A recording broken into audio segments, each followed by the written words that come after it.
Imagine a land that stretches beyond the horizon, a land where people have lived, hunted, raised children, and buried their ancestors for thousands of years. A world where rivers carry names older than written language, where every mountain holds a story, where every forest is a cathedral of memory. This land was theirs. And then, roughly 500 years ago, everything changed. Forever. Welcome to Hard Times. Today I'm going to tell you about one of the most profound human catastrophes in recorded history. The systematic destruction of Native American civilizations through disease, through warfare, through forced removal, through cultural erasure. This is not a comfortable story. It is a painful one, but it is one you need to know. Most people tend to think of Native Americans as a single group. That is a profound misunderstanding. When Europeans first arrived, there were somewhere between 500 and 600 distinct indigenous nations living across North America. Estimates of the population range from 50 to 100 million people. Each group had its own language, its own spiritual traditions, its own legal systems, its own art forms. In the southeast, the Cherokee cultivated rich agricultural lands and had built a sophisticated society. On the Great Plains, the Sioux, Comanche, and Cheyenne lived as masterful hunters, deeply connected to the vast herds of bison that defined the landscape. On the Pacific coast, the Kwakwaka'wakw held elaborate potlatch ceremonies to redistribute wealth and reinforce social bonds. In the Southwest, the Navajo and Hopi had mastered survival in one of the continent's harshest environments. In the Northeast, the Haudenosaunee, the Iroquois Confederacy, had built a democratic governing structure so sophisticated that some historians argue the founding fathers of the United States drew direct inspiration from it. These were not primitive societies just beginning to organize themselves. These were mature civilizations developed over millennia, carrying deep knowledge of the land, of medicine, of governance, of art, of the cosmos. 1942. Christopher Columbus landed on an island in the Caribbean. For Europeans, a new world. For the people who already lived there, the beginning of catastrophe. The first great destruction did not come from weapons. It came from microbes. Europeans had spent thousands of years living in close contact with domesticated animals, pigs, cattle, sheep, horses. Through that long cohabitation, their immune systems had developed defenses against smallpox, measles, typhus, influenza, and dozens of other diseases. Native peoples had no such immunity. None. Wherever Europeans traveled, an invisible wave of death followed. Smallpox wiped out entire villages. Measles killed children by the thousands. Influenza swept through communities that had no concept of what was happening to them. In some regions, between 60 and 90% of the population died within a generation or two. Think about what that means. You wake up in your village one morning and you are surrounded by the dead. Your mother is gone. Your father is gone. Your grandparents, the keepers of the stories, the healers, the memory of your people, are gone. An entire civilization's accumulated knowledge erased within a single generation before a single soldier had even raised a weapon. This was happening before formal colonization even began in earnest. Spain was the first European power to colonize the Americas at scale, and their methods stand among the most brutal in the history of colonial enterprise. When Hernán Cortés arrived in Mexico in 1519, he found the Aztec Empire, one of the most advanced civilizations of the age. The capital city of Tenochtitlan sat on an island in a great lake, connected to the mainland by massive causeways. fed by intricate aqueducts, home to an estimated 200,000 to 300,000 people at a time when London had fewer than 80,000. Markets, temples, botanical gardens, zoos, a city of breathtaking complexity. Cortez destroyed it. He forged alliances with rival groups, then betrayed them. He took the Emperor Moctezuma hostage, and Moctezuma died in captivity under disputed circumstances. Cortez laid siege to Tenochtitlan, starved it, burned it, and built a Spanish cathedral over its ruins. Francisco Pizarro did the same to the Inca Empire in Peru in 1532. Emperor Atahualpa offered a room filled with gold as ransom for his freedom. Pizarro accepted the gold. Then he baptized Atahualpa, a formality that technically reduced his sentence from burning to strangling, and executed him anyway. The encomienda system that followed these conquests was the formalization of slavery. Native people were assigned to Spanish landowners as forced laborers. They worked silver mines and agricultural estates under conditions designed to extract the maximum value before they died. Those who could not work were killed.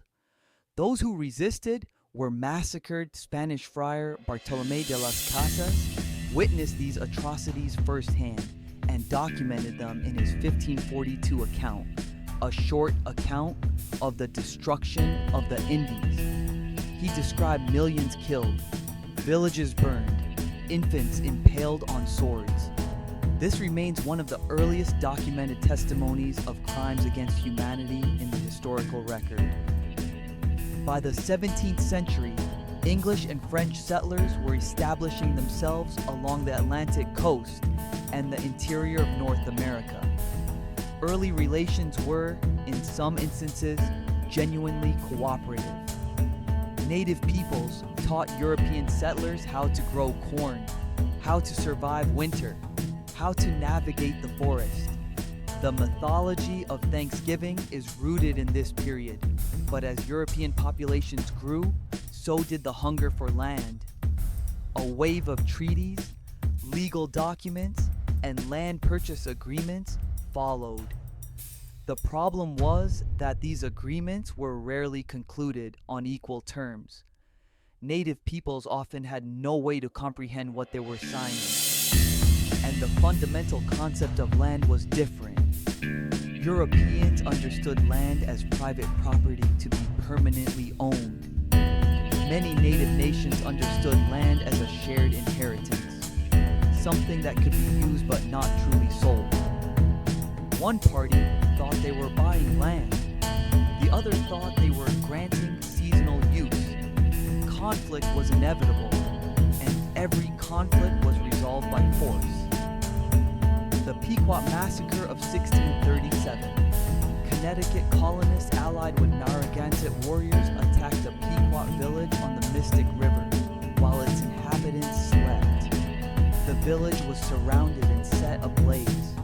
Those who ran from the flames were cut down with swords. Between 400 and 700 people, mostly women, children, and elders, died in a matter of minutes.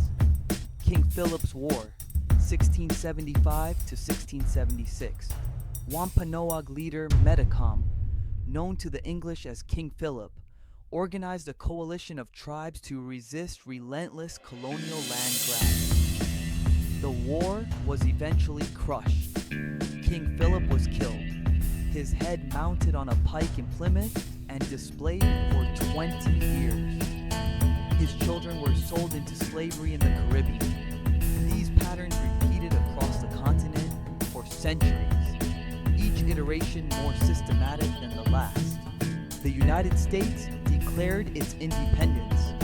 All men are created equal, it said, but where did native peoples fit in that declaration? The Founding Fathers generally viewed indigenous nations in one of two ways: as savages, to be civilized and assimilated, or as obstacles to be removed. George Washington launched military campaigns in 1779 against the Iroquois nations. campaign that deliberately destroyed hundreds of villages, burned winter food stores, and left survivors to starve. The Iroquois called him Town Destroyer Thomas Jefferson, more than double the size of the country with the Louisiana Purchase in 1803. That land was not empty. Millions of native people lived there. Jefferson's strategy was to use the trading post system to drive indigenous nations into debt, then use that debt to force land cessions. But the most systematic removal policy came under Andrew Jackson. 1830. The Indian Removal Act was signed by President Andrew Jackson. It authorized the forced relocation of all native nations east of the Mississippi River to lands in what is now Oklahoma. Territories then described as the Indian Territory, as if that were compensation enough for the loss of ancestral homelands among the nations affected. The Cherokee were perhaps the most dramatic case. The Cherokee had done everything American society had asked of them. They had developed their own written language, drafted a constitution modeled on that of the United States established farms, published newspapers. They had, in every demonstrable way, civilized themselves according to the standards of their colonizers. And still, they were expelled. The Cherokee took their case to the Supreme Court. The Supreme Court ruled in their favor. The removal was unlawful. Andrew Jackson reportedly refused to comply. John Marshall has made his decision. He is said to have declared, "Now let him enforce it." Between 1838 and 1839, the United States Army rounded up approximately 16,000 Cherokee at gunpoint, held them in stockades, and then marched them over 800 miles to Oklahoma in the dead of winter. They had inadequate clothing. They had inadequate food. They were given no time to gather their belongings, no mercy for the sick or elderly. Between 4,000 and 6,000 people died on this march. The survivors named it untold, the trail where they cried, "We know it," as the Trail of Tears. The Cherokee were not alone.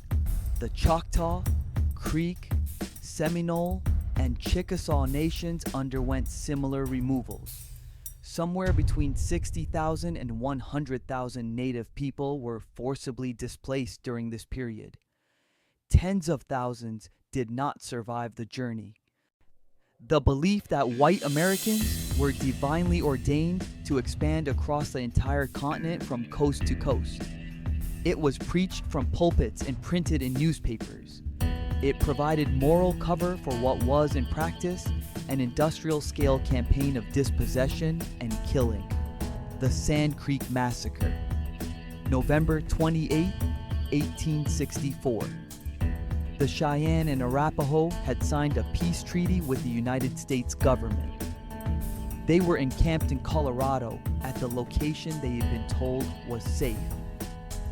They were flying an American flag and a white flag of surrender to signal their peaceful intentions.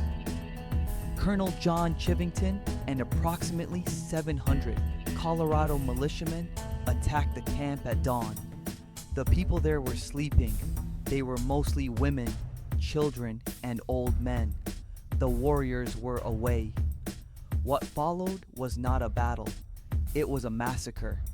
Between 200 and 500 people were killed.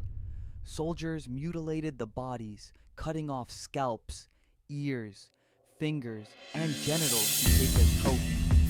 These trophies were brought back to Denver and displayed in a theater to cheering crowds. Chivington was never prosecuted. The Wounded Knee Massacre. December 29, 1890.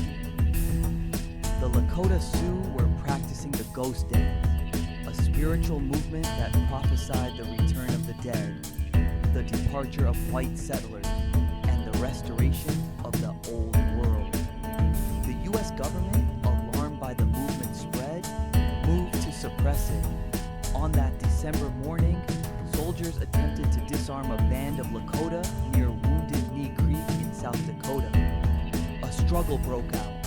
A weapon discharged, possibly accidentally.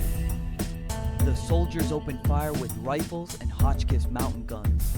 More than 250 people were killed, perhaps as many as 300. The majority were women and children. Their bodies froze in the snow. They lay there for days. When a civilian burial party came to collect them weeks later, they dug a mass grave and deposited the bodies together. They were paid by the U.S. government for the work. 20 of the soldiers involved received the Medal of Honor. Wounded Knee was the last large-scale armed massacre. But the machinery of destruction did not stop. As the military campaigns wound down, a different mechanism of destruction took their place: kill the Indian, save the man. These words were spoken by Richard Henry Pratt, a U.S. Army officer who founded the first Indian boarding school in 1879 at Carlisle, Pennsylvania. They became the philosophical foundation of a national system of forced assimilation. Beginning in the 1870s and continuing well into the 20th century, Native children were taken from their families, sometimes willingly handed over by desperate parents, promised their children would receive an education, more often seized by force, and placed in government-run and church-run residential schools hundreds or thousands of miles from home. At these schools, speaking their own languages was forbidden and punished, often physically. Their names were taken and replaced with English names. Their traditional clothing was confiscated. Their spiritual practices were prohibited. The children were taught, in the most explicit possible terms, that everything about their culture was primitive, inferior, and shameful. They were also subjected to physical abuse, sexual abuse, and routine neglect. Children who tried to escape were beaten when recaptured. Some never came home at all. They died of tuberculosis, influenza, and other diseases in overcrowded dormitories. Some died of abuse. Some died of despair. In 2021, the remains of 215 children were discovered in unmarked graves at the site of a former residential school in Kamloops, British Columbia. Subsequent investigations across Canada have found evidence of thousands more. American investigations are ongoing. In the United States, these schools operated well into the 1970s. An estimated 150,000 Native children were processed through them. The goal was annihilation of indigenous culture, not through killing, but through erasure, through the methodical dismantling of language, identity, and memory. The United States signed more than 500 treaties with Native nations. Every single one of them was eventually violated, reinterpreted, or outright broken by the federal government. Not most, not the majority, all of them. The formula was consistent. A treaty was signed guaranteeing a nation's right to a specific territory for as long as the river shall flow and the grass shall grow. Then something was found on that land: gold, silver, fertile soil, a railroad route, and the treaty was discarded. The Black Hills, Paha Sapa, were sacred to the Lakota Sioux. By the 1868 Treaty of Fort Laramie, the United States guaranteed them permanent possession of this land. In 1874, General George Custer led an expedition into the Black Hills and found gold. Within 5 years, the Sioux had been driven out. The Sioux eventually sued the federal government. In 1980, the Supreme Court ruled that the Black Hills had been illegally seized and ordered a payment of $106 million in compensation. The Sioux refused the money. The Black Hills are not for sale, they said.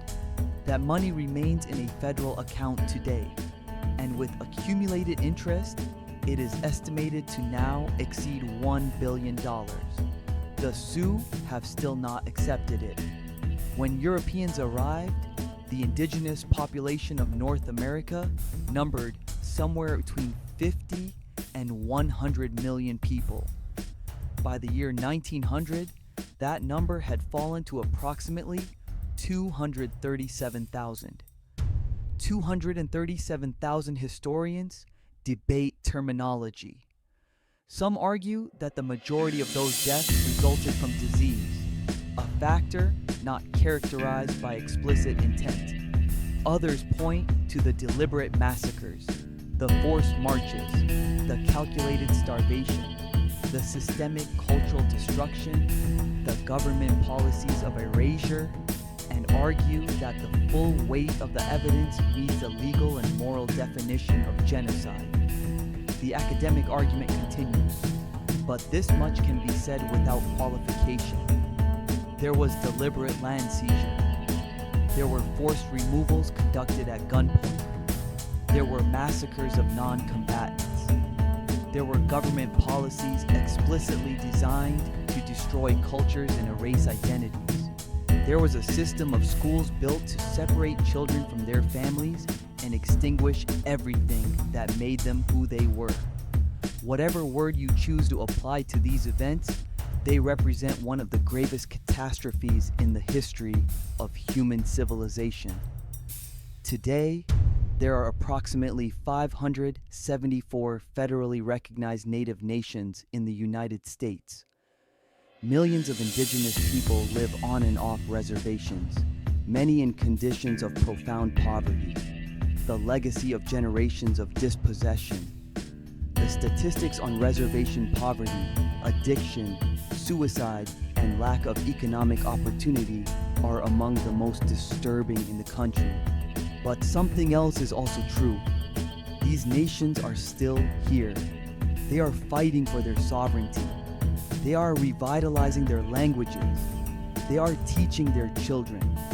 They are taking the federal government to court over treaty violations, and sometimes winning. They are producing writers, artists, filmmakers, and scholars who are telling their own stories in their own voices. This history did not end. It is ongoing. And knowing it, really knowing it, not the sanitized version from a textbook, is the first step towards something better. Thank you for watching Hard Times. If this video meant something to you, please subscribe, share it with someone who needs to hear it, and I will see you in the next one.